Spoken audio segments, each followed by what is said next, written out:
What's up? This is Jordan Gray from Half Lit and DopelivenTV. Hey, this your boy Don Ritchie representing the Midwest 219 Stand Up. Hey, what's up, y'all? It's Lamar Tate. This is your girl, Monifa. Hey, what up? It's your man Dave Hollister from Blackstreet. You know what this is right here. This Trigger Trench in the building. Hey, what's up, y'all? This is your boy Jason Weaver. And whenever I'm back home in the Chi, I'm checking out Dope Living TV. Hey, it's your girl, Adina Howard, and you're watching Dope Living TV, live with Greg Gray and the crew.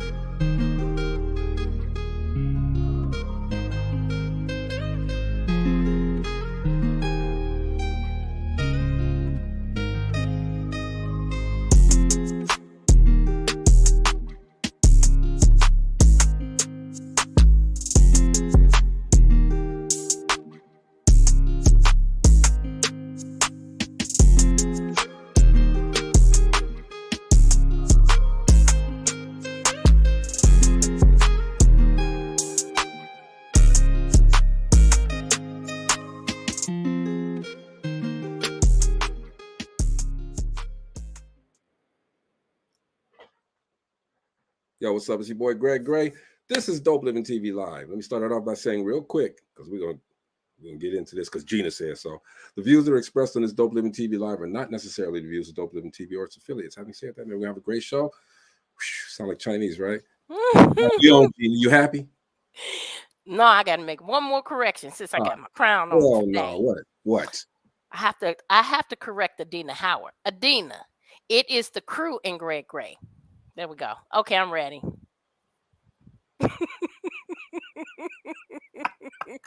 Hey Mo, straighten it out, bro.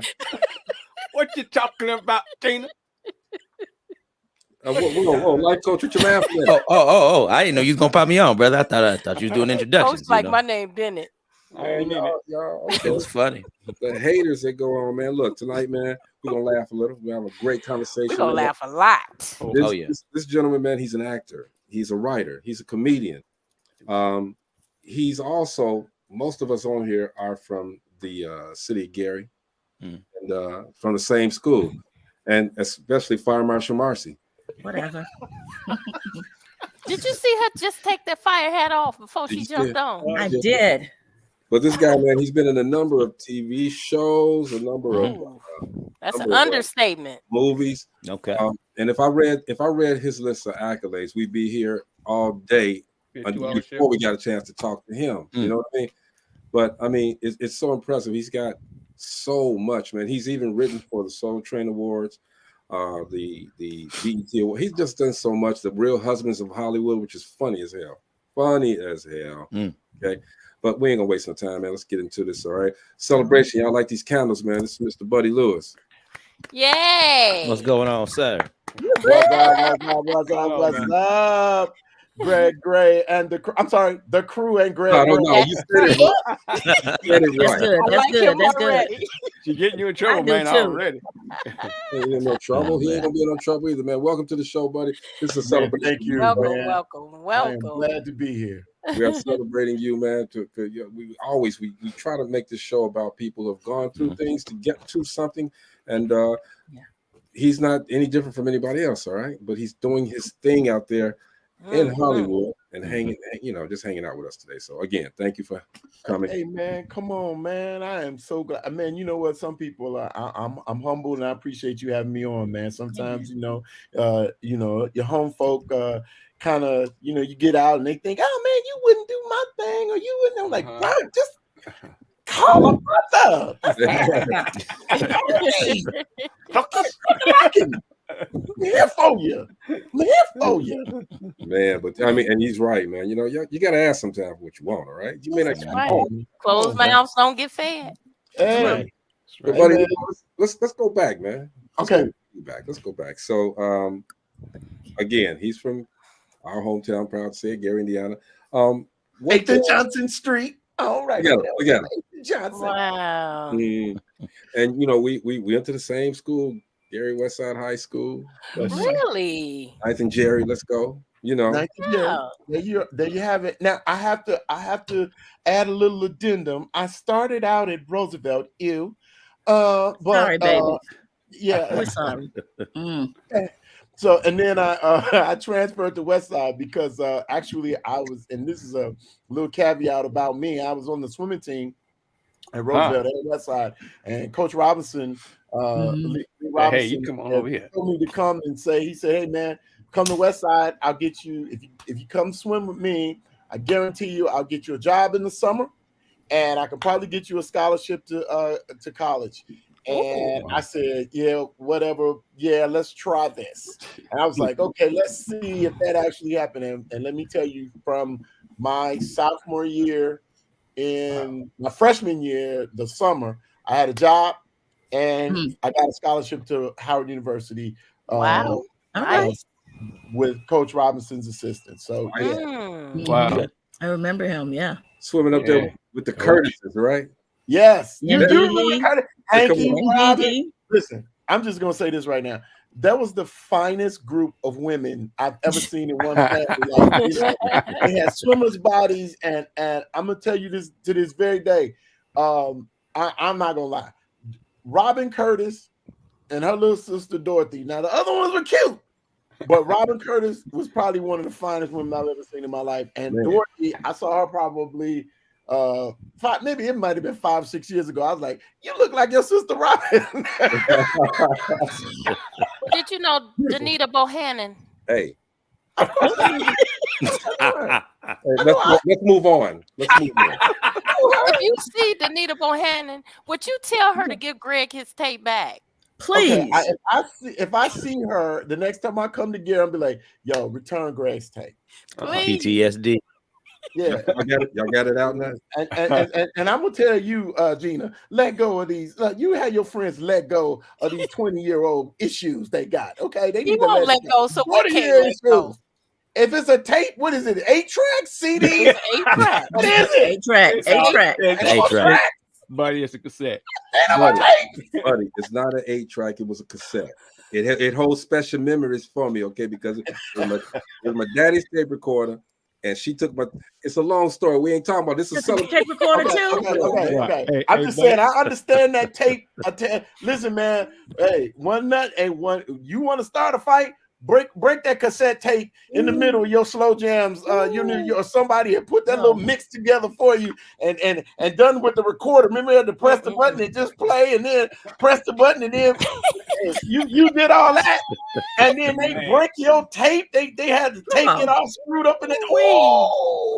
We're gonna get off the tape. Okay. That's hilarious. Hilarious. I bet. Hey, buddy. I bet he still got her picture right there, where he can just cue it up and give you a picture of who Benita is. Cue it up. Let us see it. He does it every day. We done got this far. Gina, don't put that up there. G squared. G squared. Is it like that? G squared.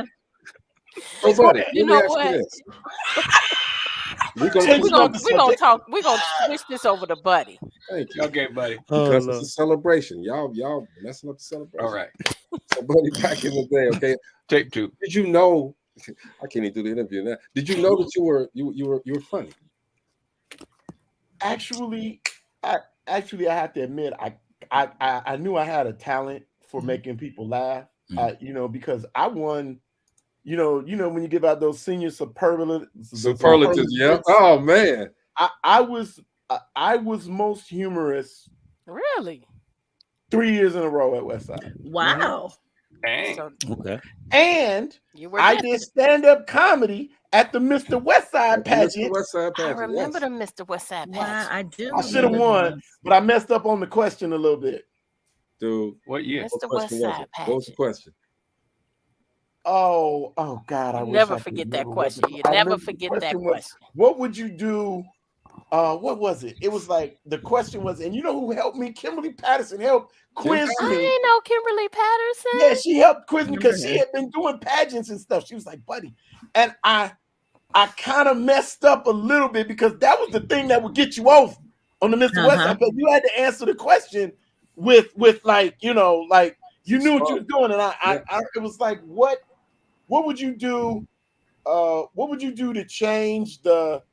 It was like, what would you do to change the trajectory of Black people in the city? It was something crazy, and I went. I said, I almost got through, and I kind of fumbled a little bit, but Mhm. and you heard the okay. Who beat Buddy. you? Charles Buddy, Metcalf. answer that question right now. Who beat me? No, I said Was answer it the Charles question. Metcalf? Oh, sorry. Okay. Okay. 2 questions. No, I didn't lose to Charles Metcalf. He got third. I think he got third. I lost to Donald Williams. I was Dude. gonna say Donald Williams won. Donald Williams, the light-skinned brother. Yeah, light skin with the Red big afro. And his mom was the mom worked in the Nurse. kitchen in yes. Yeah. Now to answer the question, what would I do to change the trajectory of black people now? I think the first thing I would do was make it more mandatory that children understand the value of education. Because right now, I think we're raising a group of people that are internet savvy, but they aren't street smart. You know, they're logical in their thinking and how they do some of these things, but they're not smart when it comes to like people can give you change out of the machine when they see it, but you ask somebody to actually count out change now, they'll be like, what's so true? Give them $1 and a penny when it Okay. give them when your bill is $9.95 and or $10.95 and you give them like $11, they'll be confused. You're like, what am I supposed to do? I'm just saying, don't give really them change. Yeah. Don't try to ask nobody for change. And that leads to, without education, that leads to poor customer service, poor customer relations. But and a whole bunch of things are based on how you're educated. So I think the one thing we need to do is continue to educate our children and educate people. I don't just mean kids. I mean people. Right. We're a group of people that sometimes we're quick, fast, and in a hurry. We look at a video and we think that's the truth. So we got to start delving into being more educated. You got to read. You gotta function outside of the box and look behind what's just in front of you. And so I think that comes with researching and trying to find the truth, you know, and being educated. So okay. Absolutely. Good answer. I try, Miss Amos. Fire Marshal Amos to you. Fire Marshal, do you know my friend Randall Terry? I mean Mark Terry, who's in the fire department? I do not. Okay. I might if I see the face. I don't know. Okay, yeah, he lived on my block, man. His family was one of the last white families that couldn't get out. Whoa. hey, listen, man, I don't know if you all noticed this, but I was one of those people. My family was one of the first black families on the block, you know, on our block on 8th and Johnson. And let's say I moved in, my mom and dad moved in that house on Johnson when I was, let's call it kindergarten, because I remember going to Temple Bethel that was on 5th Avenue. Right. Kindergarten, right? And my mom would drop us off the Storybook Lane that was in my church, St. John's Lutheran, right? But anyway, by the time I left, and we're talking 17 years, in a 17-year span, there were only like 2 white folks in I want to say a 4-block radius of my house. Right. Right. And Mark Terry's family was one of the families that was still there. And I don't know if you all ever remember this place. There was a place called Henderson Plumbing, which was on 11th and it was like 11th and Hovey. Yeah, the guy across the street was Mr. Henderson, and he had this plumbing business, and he was like they were like the last. I mean, when I tell you it was when I came back from home, they had told me they had moved, and it made me sad because, you know, there were a few white folks that were left in Gary that were really, really, really, really cool people. You know what I mean? They were good people, you know, and gone. You remember the Osikas? Saw the neighborhood change. You remember the Osikas? I kind of know the name, but just, you know, you have to give me some reference. Well, they were on my block, 15th and Roosevelt. All right, over there by Yeah. top, right on the corner, man. They stayed there forever. I mean, they didn't leave; they died out. Okay, Right. But I'm saying it in a good way, man. Y'all just not gonna do this to me today. That's not gonna happen. All right, not gonna happen. But anyway, buddy, let's get back to look. Yes. Celebrating, buddy, y'all. I got a question because I don't know none of these damn people y'all talking about. I'm too young. Okay. Listen, like, Coach, did you just listen and learn there are white people in Gary that were nice? Listen I and know. learn. I know. Buddy, that's the one I told you about from yesterday. Remember that we was talking earlier. I told him about you, Life Coach Jeff. Okay, that's what's up. Well, I want to know this. I want to know, out of all your accomplishments that you had in your career thus far, because you still going and you still learning, you know what I mean? But what has been your biggest accomplishment up to date? Wow, that is a very good question. What has been my biggest accomplishment? I think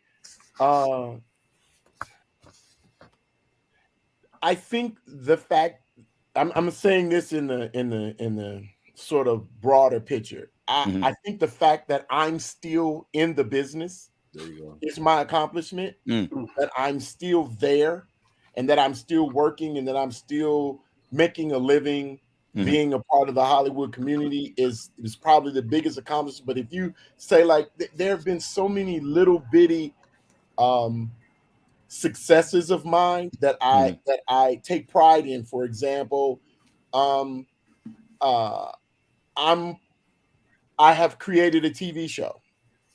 The show White Famous was co-created by me and my friend Chris Spencer. I was a writer for 6 years on a TV show, The Real Husbands of Hollywood. I've done all of the urban comedy shows, of Def Jam, Comic View. I've done them all. So I think all of those accomplishments, the bigger, broader thing is that I'm still here, being able to perform and being able to use my talent to make a living. So I think that's the biggest accomplishment. And I think you left out the part where you're still relevant. People are still listening to you. People are still understanding. Exactly. I feel that I'm getting better at, like, as a stand-up performer. I'm getting better as an actor. Right now I don't have the ability to show my skills because we're on strike, but currently I'm looking forward to this year. I'm really looking forward to this year. I have, let's see,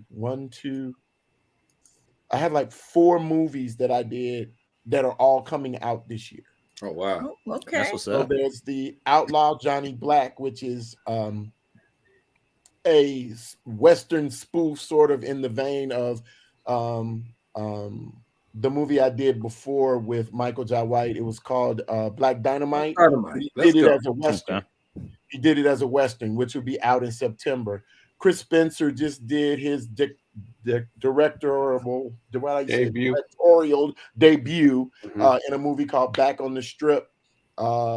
Wesley Snipes, JB Smoove, Faison, Bill Bellamy, JB Smoove, Gary Owen play a group of male exotic dancers, and this kid comes and becomes the front man for this group of old exotic dancers that are trying to save this woman's hotel in Vegas. So that'll be out in August. So I have another Christmas film I did for television that'll be out. So there are a lot of things coming out. Like, it'll be like boom, boom, boom, boom, boom, boom, boom. The drone who saved Christmas. Right. The drone that saved Christmas. Exactly. So exactly. That's I cool. think I saw about 7 of them though, not 4, 6 or 7. Yeah. So I'm really excited about this year. Plus, I just left Vegas. I was with Kim Whitley this past weekend. We're doing shows together. Okay. My old friend, and then Chris Spencer, Flex, and I have a little tour. We're trying to get back out on the road. So yeah, man, I'm excited that I'm still around, and still working. I'm still working, and I get to do a little dab of this, that, everywhere. You know, I can do a little acting, I can do a little writing, I can do it. So I'm very fortunate that way. I'm blessed. Nobody. Especially Were the time that you we're in. a voiceover in Little Shop of Horrors? Yes, actually, I was the plant, and you know what? I'm going. I I'm thought complaining. so. That's my favorite movie. Now I'm gonna tell you. See, the cartoon is different than the movie. Yeah. Cartoon. But here's the lie. There are like 3 people that lie and say they were the voice. And I'm like, yeah, Yeah, and And they tell you that. listed, and I'm like, dude, I got the tapes. I got the I got the evidence. voice. I got the voice. Give me some So you know, I'm telling you, man, I had to call IMDb and tell them, you know, you need to change the credit, because the way they list animation, sometimes they like if you do one voice on the thing, they'll say you did them all. And so you're not the voice of the plant, you were the voice of, you know, something else. I was the voice of the plant on the Little Shop. Definitively the voice of the plant. Yeah. You did an awesome job in that movie. I'm That's telling you, another I thing, love man. that movie. That's the only movie I watch over and over and over again. Oh, I don't watch great. too many movies. You know, it's a lot of over stars and in there over. now. You look at that movie; it's a bunch of Keisha Campbell's Yes. in there. Yeah. Before they blew up. Let me be fair and let me be transparent. Now, the dude who did the voice on the movie was Levi Stubbs from the OJ's from the Four Tops. Four Tops, Levi. Four Tops. I did the cartoon that was on Fox television back in the day, because Fox used to have a kids morning show, and I did I did the voices of the plant.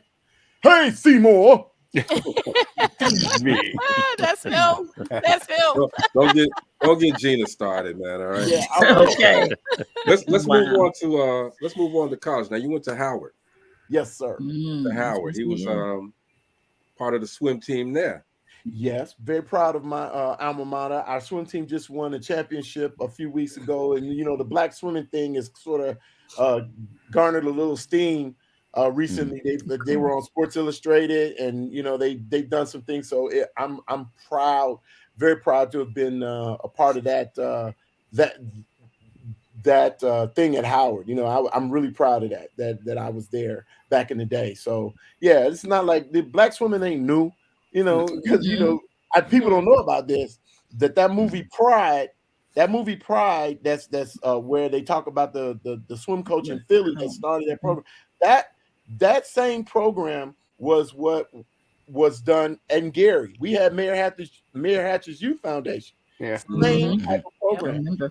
And when I say things have changed, and I was talking about this earlier, those are one of the things that I'm talking about we had back in the day that helped kids, you know, just develop. You know, we had I remember when the schools were open in the summer, because you could go down there and you could go to summer camp, play basketball, get lunch. They used to serve the lunch. You get lunch, you get everything, man. Your mama will be like, "You going over there? You going over there to Vore?" I used to go to John H. Vore over there. And you would sit, and you could stay over there and swim and do all this other stuff. You could play pool, you could play basketball, and you better not leave. Right. You better stay over there. Yeah, that was. Yeah, but those are the kind of things we had when I was growing up, and got to West Side, was on the swimming team, and this is one of the things I talk about when you say overcome. My freshman year, I was on academic probation, so I actually lost my scholarship my freshman year and had to regain my scholarship to go get back on the team. So because I was the I was the class clown, and sometimes that don't work in school.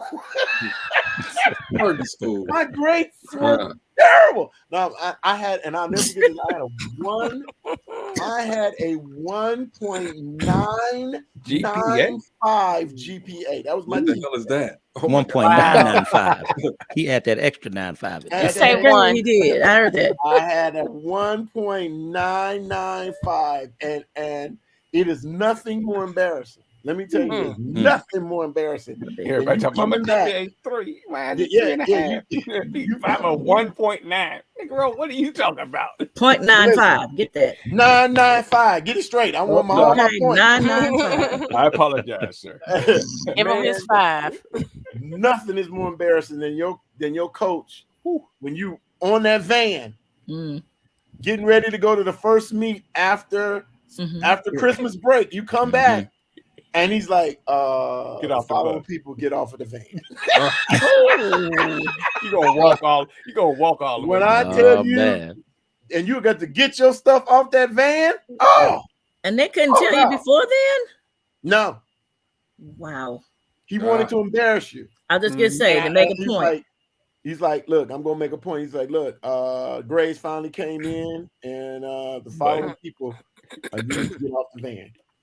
And I had to get off that van, and they were like, and what was so funny is I was still class clown kind of on the swim team, and everybody's like, I knew that fool was going to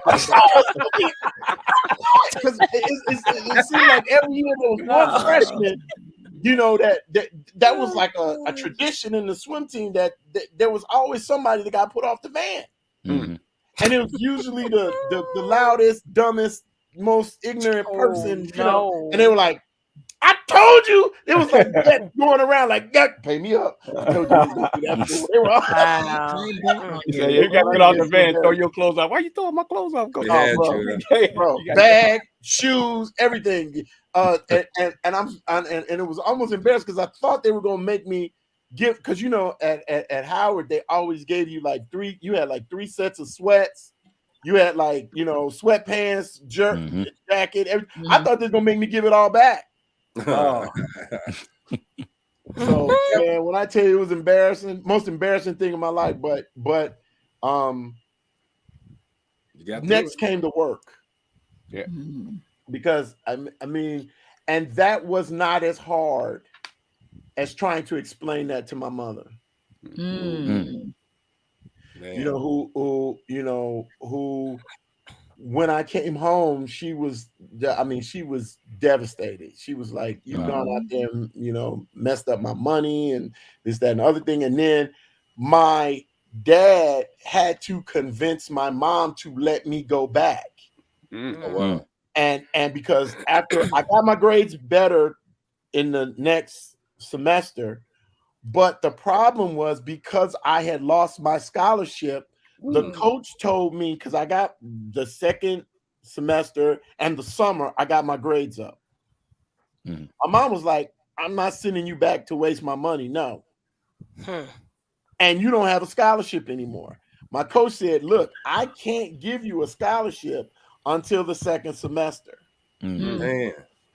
Wow. In case, and the way he did it was because somebody else was going to get put off the bus, so I'll give you their money. So I was out there for a whole semester without, you know, like, you know, he said, man, the only thing I can pay for, the only thing I can give you is like, I had a full ride. He said, the only thing I can take care of is your housing. Stipend housing. So I had my housing taken care of, which was like a partial. But that was it. And so I had no meal plan, no, you know, all that other stuff that comes with the full scholarship ride. I didn't have. You know, so my mom had to fork over money for books, and I had to get a work study job, but I had to keep and I had to do all the other stuff I was doing to get my scholarship back. I had to swim extra. Man, you know, because you know, he was like, I don't trust you. So you know, you might do this again, and so like I had to do extra swimming. You know, I had to do extra practice. I had to get better, and show him I was better. Come, because swim season started in starts in late September, 1st of October. So I had to go all that time just to prove to my coach, you know, hey man, I'm gonna be a part of the program. Man, you know what though? You know, and it's you know, it's great to hear you say what you did. You know, we can laugh about it now, but back then, the stuff was real. You know, it was real. Didn't know what direction you're going. I mean, did you ever think you would wind up? where you at now? No, I was a microbiology major in school. Right. Really? So I thought, like a lot of people, I thought that that was going to be my profession, because my uncle had a dental practice. I was going to do the traditional, go to med school, go to dental school, whatever, go work for my uncle. I had that plan, but that wasn't my gift. Nope, that wasn't your destiny. And so I think sometimes, man, we talk children into not pursuing their gift or not using their gift. We're because I think the old school thinking is, hey man, this is the way to make it. Right. This is the way. This is the way you got to do it. I hold true and fast to being educated, but I think the kids have gifts and talents that should be pursued before you make them take this path that may not be for them. Man, see, and some of that is entrepreneurial, some of that is music, whatever those other gifts are that you have. I think sometimes those should be pursued as opposed to this one strict, doing this thing. This is what you're going to do. This is what, and that's not to take away from being educated. When I say read, learn, this, that, I'm just saying while you're doing that, pursue your gift. Use your gift and educate yourself in your gift. Got to do it. True. If you got to reach. Mo, you had a question. Yeah, actually, we got to go back a couple of pages. I'm sorry. So I'll be rambling. No, that's fine. That's fine. Actually, it might answer. You glad you didn't just pursue writing only, because during this strike you would have been down, right? Yeah, I mean, that's one of the things right now. Fortunately, I am able to still do stand-up. There's like doing stand-up. There's no voiceover strike. Animation and all that other stuff is a different beast. I can act. They're still shooting commercials. Right. So for right now, because those commercials have probably already been written, blah blah blah. So there are a lot of movies and stuff that are being done now that, as people show solidarity for the writers, they're pulling back and say, nah, I'm not going to do that. I'm not coming in. But if you have a contract, you got to go to work. But like I said, I am so fortunate and I am blessed that I've been able to dabble in other areas that allows me to not be pigeonholed or held back by one area, striking or not working, or there's no opportunity at this present time in that area. I've been able to find other things to do. You stayed relevant. Again, that's the word I'm using today. Relevant. Right. Marcella, you got a question? So, buddy, you talked about you were a swimmer. You went to Howard. You told us about what happened in your freshman year. Is there a question that you would like someone to answer, to ask you, that has never been asked of you? Something that you would like people to know? Wow, that dang, that is a very deep. You know what? That's deep. It's all right. You know what? Is that what happens when you put out fires? You breathe that smoke in, and you just breathe it all. Hey, buddy, buddy, that's not it. That's Mark. Would you say that's just me? That's just Mark. I don't put out fires. I just bring money. After you've had a fire, I just bring money to people. There it is. I feel you. Oh gosh! Wow.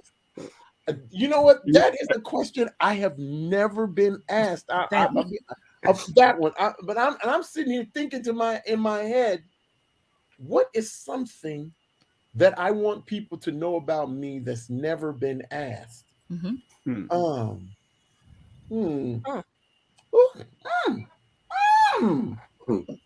Stumped. Sorry. Okay. Let's see. You know what? Got me. That's Marcy. That might be it. That's it right there, That's buddy. the question. That question right there. You got me. You know what? I would like if someone ever asked me, I would like them to ask me about the people, the men in my life that have inspired me to get to where I am. You know, I don't think I've ever really been at. You know, people will ask about your mother and your background, but they never talk about the men. And I think there have been some great men who have been a part of my life that outside of my dad were inspirational in keeping me moving forward. And Mr. Fisher, one of my best friend's father was one of the greatest men I've ever known, Mr. Fisher. Mr. Walker, who passed away many, many years ago, Aaron Walker, Coach Robinson, Coach Rogers, Yanni Schomburger, my coach at Howard. I just so many great men that were and including I learned a lot from my dad, even though he wasn't there. So my Uncle George, I could just keep going on and on and on about these men that were there when to be surrogates for my father when he left. You know what I mean? And so many different men. Pastor Brandt, Norman Brandt, one of the, you know, when people talk about their experiences with white folk, Norman Brandt, who was the pastor at my church, I don't know a nicer man. I didn't know. I couldn't tell you a nicer man. And he was just a good, you know, he was a good man, and he happened to be white. You know, so it's just I think that would probably be my answer. You know, ask me about the men. That's what's up, man. That's good, Marcelo. You did a great job. Hey, BG Howard asked, can you pose a query to Mr. Lewis as to whether he'd have any interest in adopting a middle-aged, physically challenged? He's been where I'm trying to go. Middle age. Okay, now see, now middle age. Okay, first of all, we got a couple of questions we need to ask first. How cute are you? It's this girl. How cute are you? Because you know you might go the extra length for, you know, you look like Beyonce. Hey man, let's talk. Let's have a little let's talk to your kid. Is BG a woman? No, BG's a guy. Yeah, it's a guy. Oh, well then, hell, I ain't missing. Conversation just changed. I ain't messing with. Sorry, BG. Yeah, hey, BG. You need to get in there. Get on in there. Read some of them life lessons or something. Get your book or something. You know they got that boys club down there. Run on down there. I don't know. Now, that BG happened to be BG is funny maybe though. there's something we can do, but you see who came back. Who said not? I don't even stand in line at the post office. He's hilarious though. He is. BG's a mess.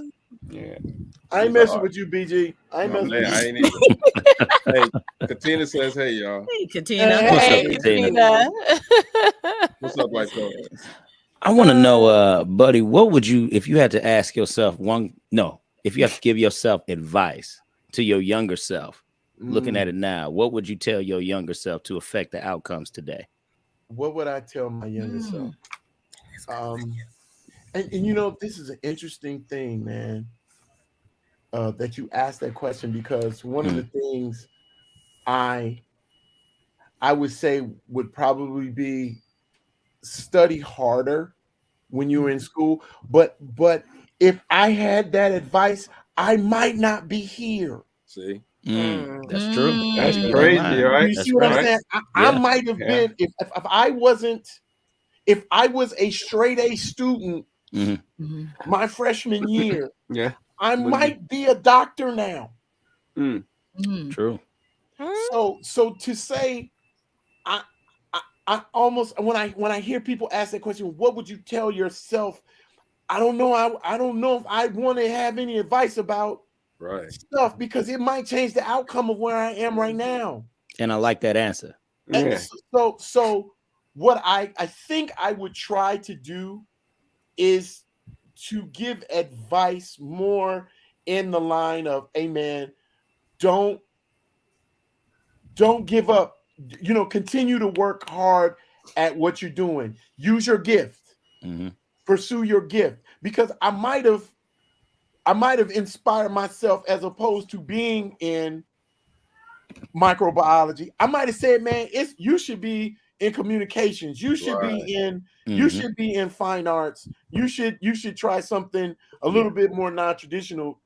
But again, if I had done that, I still might not be here. Yeah. And I guarantee you, I wouldn't have had the friends I have, because I would have been in a different school. Right.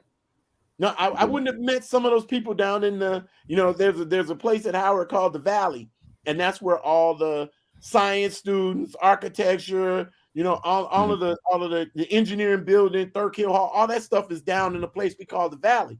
I wouldn't have met those people who I was in class with. I would have been with a whole bunch of, who knows where I would have been in the fine arts building, whirling and twirling and doing all kind of other stuff. Man, I know you're glad you didn't listen to yourself. Yeah, I might not be where I am now. So that's I think the thing is, I think if there was anything I would tell my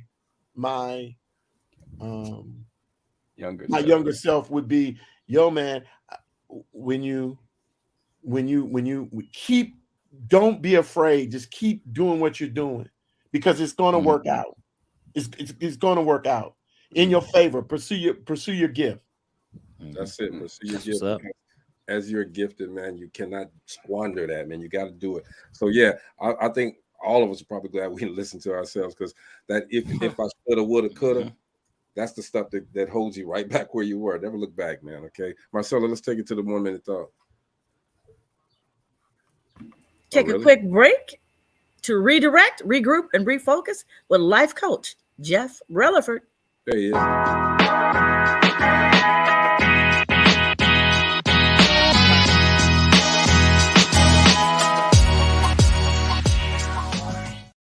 Hey, what's up, y'all? I want to give y'all a quick tip real fast on how to stay motivated. There's a lot of things that we look at in life real quick, but I just want to give you one tip. I could talk on and on about it, but I'm going to give you one here.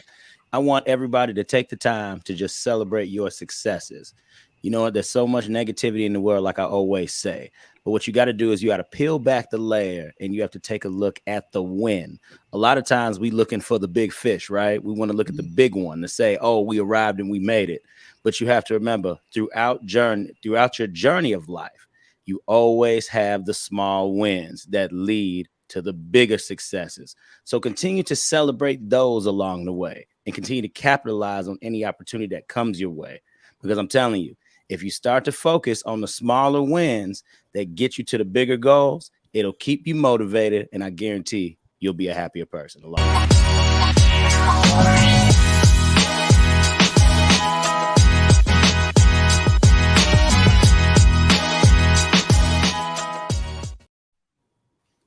The life coach Jeff Relaford. Buddy, look, I had when I asked you about when did you know you were funny, let me show you something and see if you knew you were funny. Oh Lord. Oh Lord. Oh Lord. What have you pulled out of you? Okay. Pulled out of his head, huh? And see if you thought you were funny here. Okay? It's short. Okay. I remember the line like it was yesterday. Hey man, great fight, man. Yeah. But I've never seen anyone hurt like that in a charity event, though. Well, maybe you don't know, but I can flow toe to toe. You better ask somebody. Oh my God! Back, Crazy Martin. But you were around Martin Lawrence, okay? Yeah. And to this day, I mean, you're still around Martin Lawrence, but at that moment right there, you had your break. That's your first television, on-air television performance. Mm-hmm. How did that feel? And did you say, man, I got this? I'm gonna take it farther than it's ever been before for me? Man, you know, I was so excited. But here's the funny thing, man. I knew Martin because I had started performing in DC.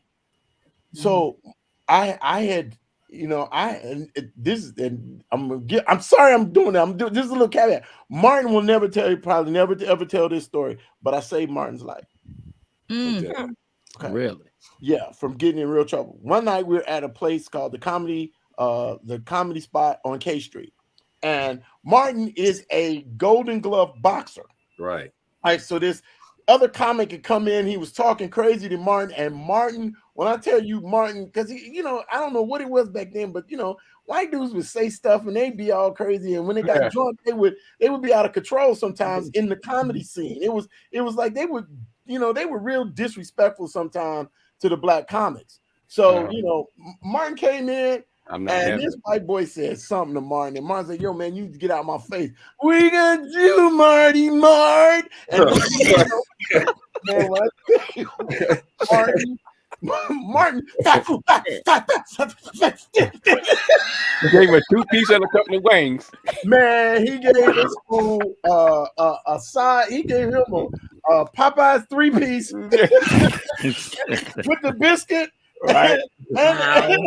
and you do, man. Hey, bro, and the hot sauce with coleslaw, red beans and rice, black eyes and peas. He gave him everything, bro. No, he laid him out. Get And this so here's how I say Martin's like. Martin was like, "Yeah, keep talking to him." I'm like, "Martin, we are on K Street in DC. That ain't what you do out there, man. Get out of here, because if the police come, because the dude gets something, he's like, "Kill the police, Martin assaulted me." He's like, you know, I was like, "Yo, man, get on out of here, bro. I'm telling you, you need to leave right now." Yeah, because if the police come, they're gonna take you. And he's like, yeah, let me get on out of here. And I said, "Man, I'll cover for you. All right, I'm gonna cover for you. Just go." And Martin left. Sure enough, the police came, and I was like, nah, man. He was talking trash to Martin. Martin was defending himself. He threw a drink on him. I was and all kind of stuff. I was all kind of stuff. I was like, Martin didn't do nothing. That dude did. And he's like, "Man, who are you?" I'm like, "I'm the dude that saw the fight, you know." So yeah, man. So in a sense, technically, if Martin had gone to jail that night, who knows, right? Who knows where we would have been? It could have been an Allen Iverson situation. You know what I'm saying? You know. Never know. No, but that's true story. But did I know? I interestingly enough, I got that job because I was kind of mutually friends with my ex-wife's family is mutually friends with the executive producer and creator of the show, Topper Carew. We're 6 degrees of separation from everybody. Mm-hmm. He told me about the part. I was working with them to be managed. They got me on the show, and I had known Martin, you know, so we were kind of friendly, you know, because he, Joe Torre, we were all sort of in a crew of people that sort of came up together. Martin was working out at the Comedy at Theater as well out here in California, where Robin Harris was founded and did his thing. So we were around each other. So I felt like that opportunity was the beginning. It was the here I go. You know, I'm gonna get my shine. You know, and so yeah, I felt like that was that was the beginning of my ascension into the Hollywood game. You know, like I'm gonna make it because I can do this. And we saw you too, man. And then Martin put you in as the angry brother, you know, and you did a couple. Hey man, I was an aggravated man, and if that show had stayed on, I would have been. I feel like I could have been like Tommy. I mean, you know what all the other men. Brother Man on the fifth floor. Brother Man. man, brother man, and me, aggravated man, and there was one more. That's like 5 men. Yeah, yeah. Run me wrong. It worked out, Run me man. wrong. I got one more I want to show you real quick, okay? Oh Lord. I think there was a guy that you used to work with, JD. What's his name? I think JD. Forgot his last name. Anyway, Let's see. Let's see, Marcy. Why don't we see? All right. Let's see. Only this is short. Okay. Here we go. I better press the right one.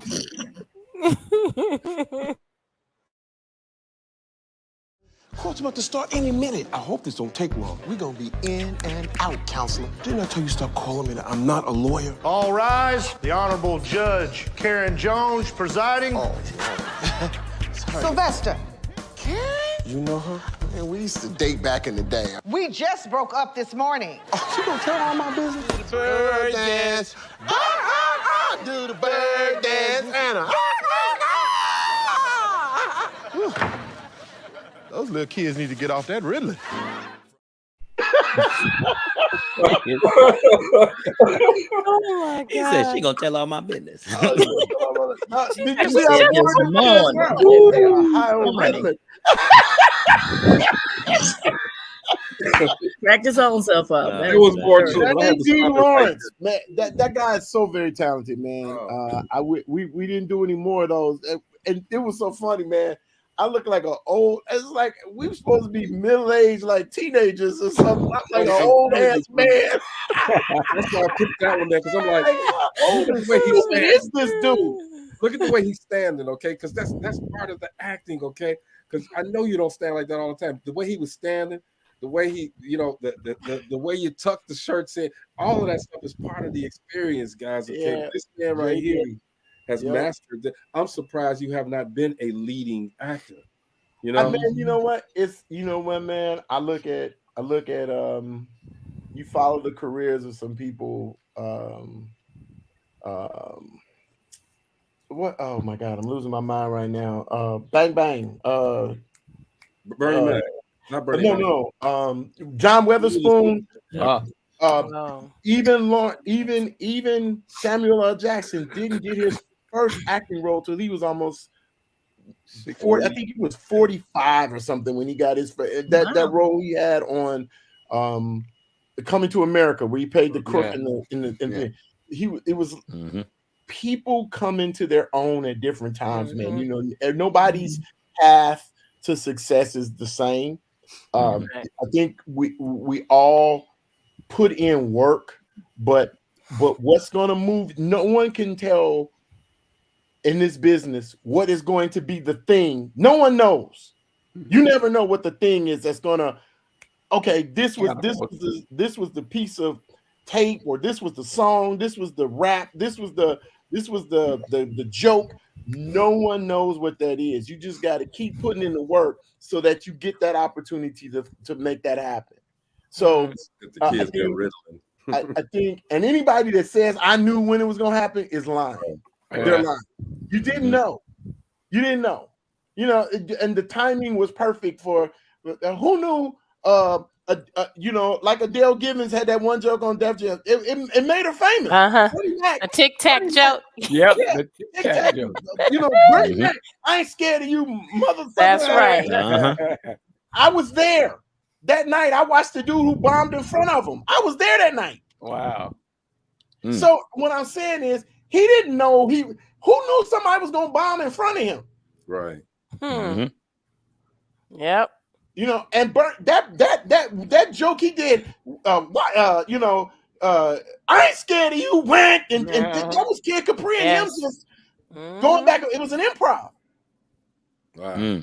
So what I'm saying is, you just got to continue to work, man, and try to put yourself in a position where you get opportunities to become. Because saying you became because you knew when that opportunity was, that's not true. That's a lie. No one knows. No one knows. You know, and you, it's like with a football player or a basketball player. You never know which dunk, which game where you shoot. You know, because sometimes it's not the game that where you shine. It's the other stuff you do. You know what I mean? Like, for example, if you it might not be the game where you get a triple double, but you shut down somebody on defense. So that's the thing that gets you to the, that's the thing that gets you the scholarship, that gets you to the thing, that gets you to the league, that gets you to, you never know. So I think it's just, you put yourself in a position where it's like, hey man, you know what? I'm here to play the game. Right. I'm in the game, so I'm going to make the best of this opportunity. Gina, hold that statement until we get around to you, okay, for the final thoughts, okay? First of all, buddy, we never have time enough in an hour show to get to everything that we want to get to. So again, that's your fault. You should have a 3-hour show. Nobody tell you to cut it. Did nobody tell you to cut the show off at an hour? That's your business. They did. Yeah, they did. We didn't have to start with all of this Danita Bohannon stuff either. But he brought it back up. I want to thank you, man. You're an amazing talent, man. I want to thank you for all that you've done to make us laugh, period. Not just here on the show, but, nationwide, national, international. You're a great talent, man. And he's coming from the hometown, y'all, from GI. Yeah. You know what I'm saying? Before we get out of here, though, buddy, we go around the room, man, and we tell everyone, give everybody some positive thoughts, man. We want to start with you. Listen, I just want to say I'm humbled and I thank you and I appreciate you for having me on the show. I just want to tell everybody, man, stay in your gift and give out what you want to receive. Whatever you give out, whatever attitude and whatever stuff you give out, that's what you'll get back. Absolutely, man. Moby, what you got? Man, I had a question, but I got to cut that. Anyway, bro, I appreciate you a whole lot. I appreciate you for coming around. I enjoyed your company, man. Thank you. Keep doing your thing, bro. Marcy. Yeah, I also enjoyed you being on the show tonight, and I just want to tell people, Buddy Lewis is a prime example. He talked about his grades and how they dropped, and it was something he truly wanted to do was continue to swim, but he didn't. When he stumbled and he fell at that point, he didn't stay down. He got back up. He got back up, and see how he is still successful. You gotta sing that background as everybody get that talk. Buddy, you didn't want that 1.9 or whatever.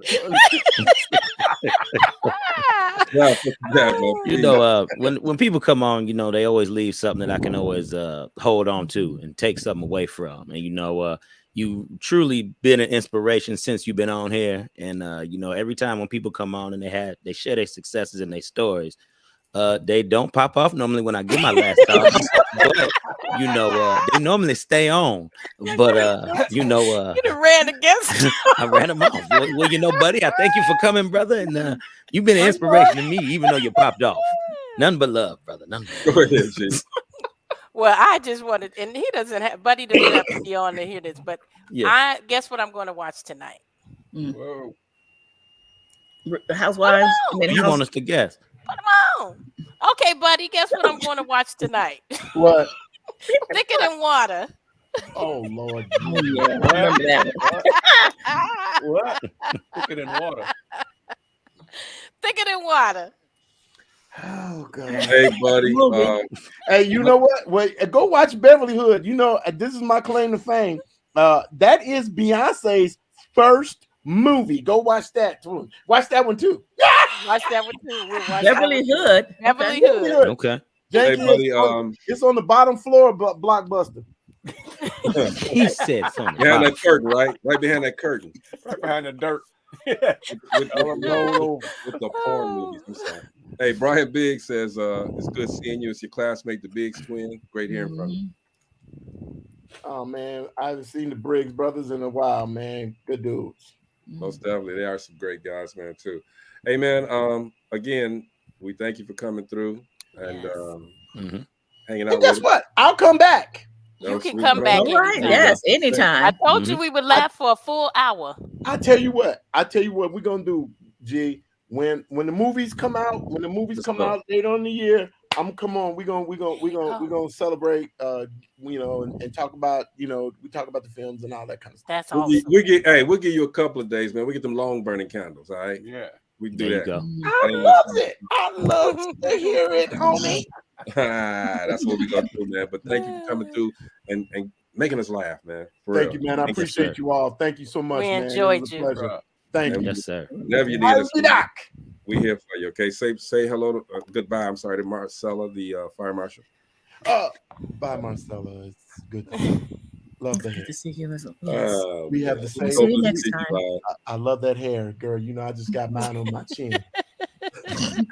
Switch it up. Switch it up. Like Coach Gina Gatson, Moby, thank y'all, man, and it was a pleasure being on, you know, live TV, man. I'm saying it right. I don't want to mess it up. Say it. What is D Live TV Live? Dope Living TV. It was a pleasure here to be on Dope Living TV. Man, I'm living dope, and I'm living. That's what you're supposed to say, man. All right. There it is. We need that same look all the way through. I love it. That look. We're gonna see you guys tomorrow. You're gonna be on the reel. Go put them on the reel, Greg. Huh? Put them on the reel. Go ahead and say it again. Say Dope Living TV Live. We're gonna put you on the Y'all reel. stop talking. It's been a pleasure to be here on Dope Living TV.